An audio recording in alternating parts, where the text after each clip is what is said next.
È un record storico quello che ha fatto registrare ieri Rete Veneta, emittente del network Media Nord-Est, per l'appuntamento con la festa di Sant'Antonio.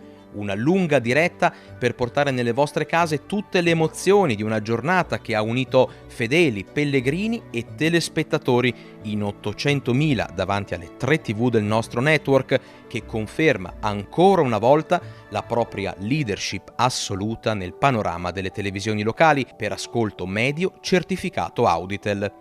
Rete Veneta, prima televisione assoluta per ascolti, con 330.000 persone che hanno seguito le celebrazioni sul canale 14, e questo risultato straordinario si riflette sul grafico degli ascolti diffuso dall'Auditel, che certifica quotidianamente i dati delle emittenti venete.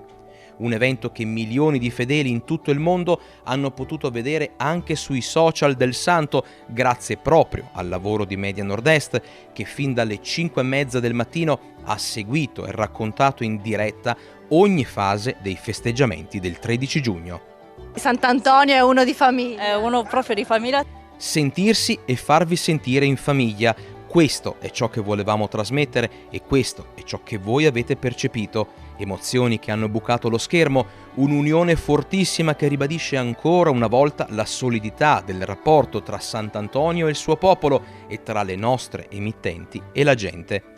Eccola l'analisi della giornata televisiva di martedì 13 giugno grazie ai dati certificati Auditel, la cui distribuzione è molto chiara.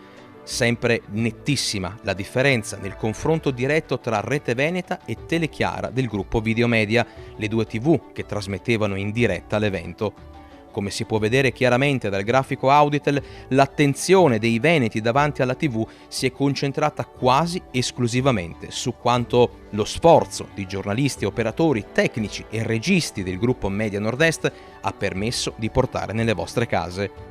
La devozione ha unito in un grande abbraccio un intero popolo, un rapporto che non ha eguali e che abbiamo avuto l'onore di poter raccontare anche quest'anno, premiati da quanti hanno voluto tributare un pensiero, una preghiera, un atto di devozione anche da casa, un'emozione grande anche per noi.